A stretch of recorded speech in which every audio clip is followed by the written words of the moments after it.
Something happens to your mind. When your concept is right, your effort will be right. If your concept is wrong, no matter how hard you work with the wrong concept, you're not going to get the result you want. So life does not reward you according to your effort. Life rewards you according to the quality of knowledge behind your effort. And I want you to write this down. No one pays you. Value pays you. It is the value you create that causes returns. Why is this important? I can tell you right now, if I ask anybody a question in this hall, you're going to have fantastic ideas, and you're going to go into some kind of logical debate about what is and what is not. But the question is not whether or not you're intelligent. I know you're intelligent. The question is, what is the concept that powers your effort? Which means, until the man's concept of an object or concept is changed, his result will not change, no matter how much classes he attends. I'll give an example. I was teaching in a school, in a university. I went to speak to young people there. And I was teaching about the anatomy of knowledge, what constitutes knowledge. Why are people so intelligent and they are still broke and poor?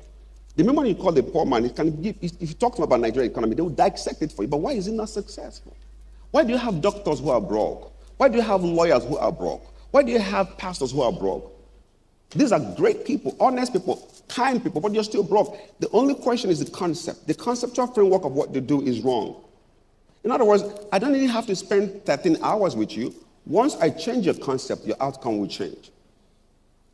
Matter of fact, how you get your result will be different from how I get my result. Example, there is no one way of getting a result. What is 2 plus 7? What is 1 plus 8? What is 10 minus 1? What is 5 plus 4? What is 4 plus 5? What is 13 minus 4? See? There are multiple ways you can get the same result that I got without having to go through my pain. Make sense?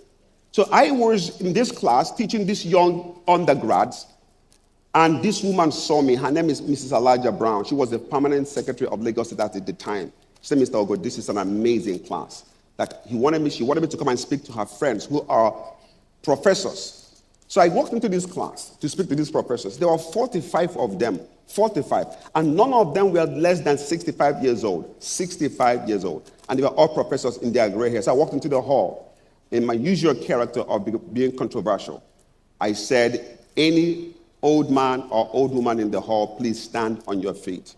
They all stood up as old people.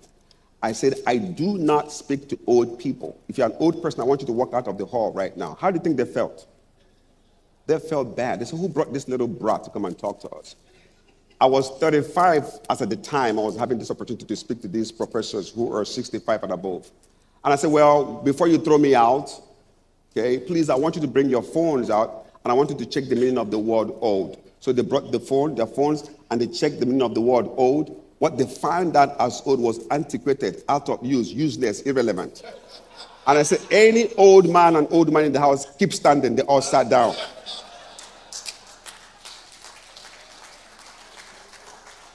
And I asked them, you are 65 years old, you're a professor, and this is the first time you're getting to know the true meaning of the word old. How many other things have you held on for 65 years that are wrong, but you're working on it up to now? Like every effort you're making is now being jeopardized by the wrong concept you have.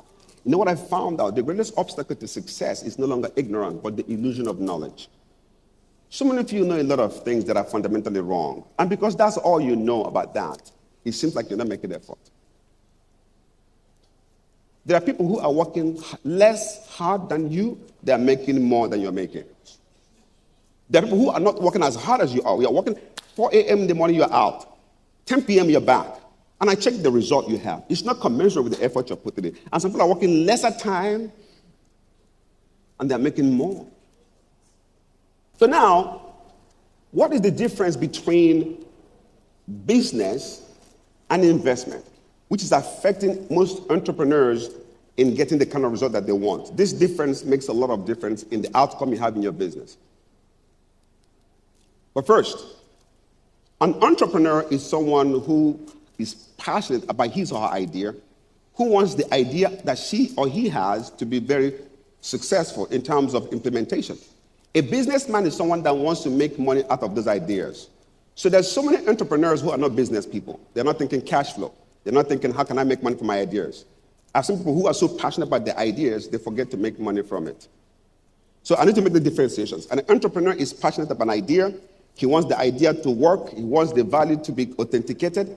A businessman is looking at the same idea, saying, how can I turn that thing into a money-making machine? How can I make cash flow from that particular idea?